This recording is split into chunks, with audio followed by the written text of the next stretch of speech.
Hey guys, what's up? Big Roy here. Sorry for being out of action for almost a month. Has it been a month? 1 month, yeah. Okay, for an entire month.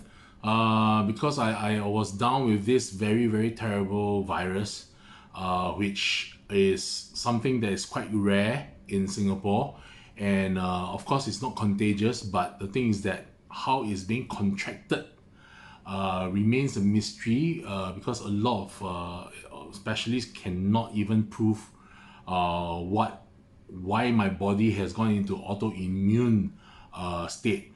Okay, so the not disease, you can call it a disease or call it a virus. It's actually HSP. So it's actually HSP means Henoch Schonlein Purpura or something like that. Okay, so as you can see below, it all started off with during the end of February, right, when I was at work, and I realized that there are spots coming out on my arms, and there are spots coming out on arms and on my thighs. Okay, so it was like, is it rashes? So I thought it was rashes. Okay, it looks like rashes initially. Then after that, the spots become bigger.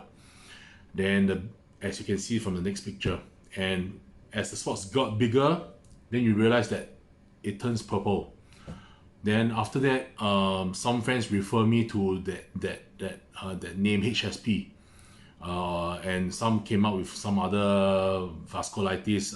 It's a vasculitis problem, but it's very general. So nailing down to HSP is the thing that I read about, and the symptom seems pretty much the same what I got, and it's actually an autoimmune state whereby your body rejects something from something in your body.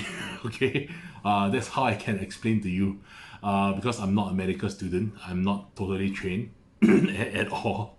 The meaning of autoimmune meaning that it could be even like anything. It can be a supplement that I took that is suitable for anybody, but it may not be suitable for my body. So it's an individual thing. Okay, it's not widespread like COVID. Okay, so or maybe I've been taking certain things whereby the threshold of the preservatives has gone overboard. Then the body starts to go into autoimmune state. Okay, or it could be, I don't know about airborne, but can't be, because nobody got it from my cafe or anywhere else that I went to. Okay, so this is something very personal, very autoimmune on your body lah. In other words, so what does HSP means? HSP is actually the body forcing out the toxin bloods through these so-called rashes, right? Okay, it forces out through the small veins of your body. Okay, so all the small veins in your body, not artery, your small veins in your body, it just pops up, keep popping up, as you can see the picture. It keeps popping up, then it will go into blister state. Then from blister state, it will burst, then the blood will come out. So your bed sheet and everything all got blood. Then after that, it's not itchy at all, but after it bursts, of course, it's painful, right? Blister burst pain, right? Then the healing part will be itchy, of course, it's natural, but it's not as itchy as rashes that we are talking about. Okay, like you need calamine lotion or you need steroid cream, that kind of thing. So I refuse putting any steroid creams or anything like that. So I use my own body lotion or body butter. Okay, you must know what is the body butter. Yeah, you can always ask me about it. Okay, commercial aside. The more important thing is that this HSP I want to bring to your attention is when you contracted it, you may start seeing signs that it's turning purplish, that kind of thing coming up, as you can see from my pictures, which I documented. Go to A&E immediately.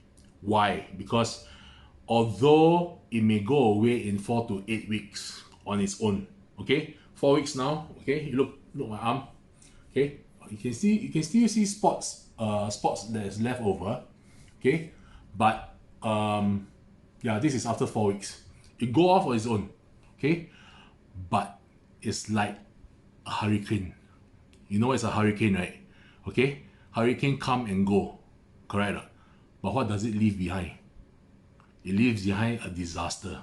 Okay, so whatever organs in your body, especially your kidney, your liver, your bowels, your intestines, your stomach, your blood, it will attack everything inside your body. So what happened to me is that I went to, a certain hospital. I don't want to name the hospital, but those who are following me very closely on my blogs and on my Facebook, they will know which hospital it is. I was there for an entire week, no diagnosis, released me after a week, and I went home, no diagnosis, no treatments at all. I was suffering for the next 2 weeks after that at home, pains and everything. So it was so bad that I started feeling a bit fainting. Then after that, I immediately went back, and they told me that I should be warded again. Then I said no, I refused to. I'm going to another hospital. Okay, so my excuse was it's nearer to my parents' place, and blah blah blah. Actually, it's more of a second opinion. So I went to this other hospital, okay, which I shall not name as well. But if you need to ask me, you can always ask me privately. I was very lucky because the head of the department of the ward is a rheumatologist by training. So he's a senior specialist. He's really good. He, when I got in on the Thursday, Friday he came to see me immediately in the morning, and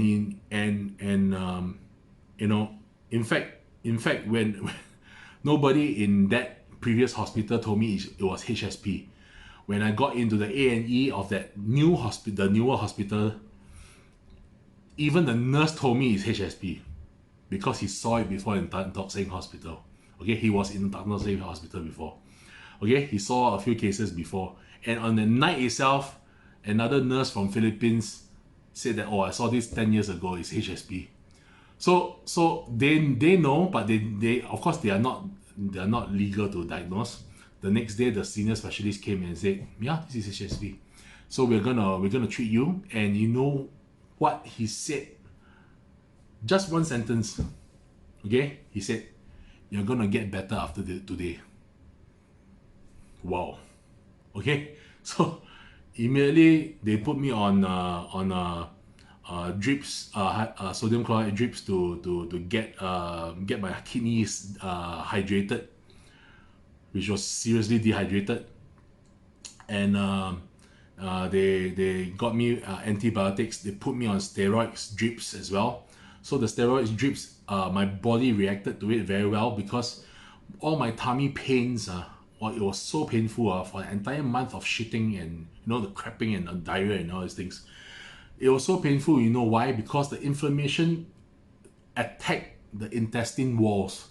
So it become ulcers. So the ulcers of the intestines, every time you eat, the food rubs against the ulcer. So you can imagine how painful it is. It's like somebody inside, yeah.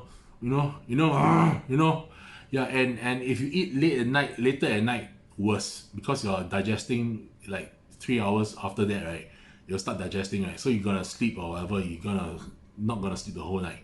The entire 6 hours you're gonna get it. And it is even worse if you take fibrous foods like vegetables, roots, grains, brown rice, fruits especially. So all these things you are supposed to avoid when you get it. So you must take really soft foods like porridge. Meats are okay, but make sure you chew properly and swallow, and take small meals. Okay, so this is my solution for myself. And of course, vegetable and fruit juices are good. Okay, not too sweet enough. Okay, then so the back to the ulcers, right? Yeah, it's also pain. So my lucky thing, my body reacted to the steroids. So the steroids started healing whatever ulcers I have on my small intestines and my colon area. But my colon was quite clear. So because I did scopes, so the entire first stay in the first hospital, I did not even do a CT scan. So a CT scan is very important because, you know, CT scan scans in parts, you know, like maybe 25 parts of your body, right? In films. So every film shows every part of our body, the status and everything. So if all these things are not done, I mean, I've done ultrasound and X-ray and everything. All these are very superficial, but CT scan is very thorough. Of course, we are not talking about MRI yet, okay? Because MRI is expensive. But CT scan is good enough, and true enough, they saw there could be bleeding, you know, on the intestines and everything. So we did the scope. So the scope itself, you know, I mean, all these things are tormenting because they take a lot of my blood. So sometimes I think hospitals are run by Draculas or vampires, you know. Yeah, and the head of the department is probably a count. Yeah. So they take a lot of blood. I tell you, take so much blood. And you know, the bigger size you are, right, it's harder for you to find a vein. So the worst nightmare is that I hate needles, and some of the nurses cannot find the vein, so they do fishing. You know what's fishing? The term I learned in the hospital. Fishing means they poke inside your skin, right, and they fish for the vein. So they cannot find the vein, right? They fish for the vein inside your skin. Okay, this is something really, really scary. Yeah, and it's really tormenting. And yeah, and I'm out. Okay, I'm discharged. Discharged. I'm feeling a lot better.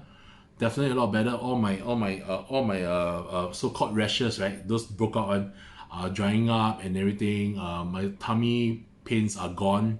And the most scary thing is that the most scary thing is that I actually went into the second hospital, right? I was warded because my blood pressure actually came down below 90. Is it 90? 90 upon 54 or something like that. For a big size guy at 1.9 meters, you know, and 100 over kgs, right? It's very, very low. Very, very low. And I've never been below 120 before, for God's sake, you know what I mean? So it was very worrying, and my hemoglobin levels came down even more from 8 point something to 7 point something, and so immediately I got blood transfusion as well. So this second hospital that treated me reacted very fast, and immediately they got things done, you know what I mean? So I felt a lot better, and then I did first bag of blood, second bag of blood, don't see very great results. Third bag of blood saw a better result. So before I got discharged, I got a fourth bag of blood just in case. So Saturday, this Saturday, I mean, like, you know, after a few days, right, I'm actually going in again to be warded again because I'm going for my kidney biopsy to check on my creatine levels in my kidney and everything. So this is actually a blessing in disguise, to be honest. I mean, it's suffering and everything, but it forced me to actually do a full body check, a thorough full body check, which on a normal day I don't have time to do. I mean, even if I do a full body check in a clinic, that's just a clinic. That's very, very superficial. This full body check with CT scan, with ultrasound, with echo, echo something lah, and scopes, endoscopy and everything. You know, all these things are essential, and I'm going for kidney biopsy as well, which is quite scary because I'm terrified with needles. But I know I have to get it done because I'm coming to the age where, you know, midlife, and I need to get all these things done. So when you get HSP in future, my advice to you is immediately go to A&E.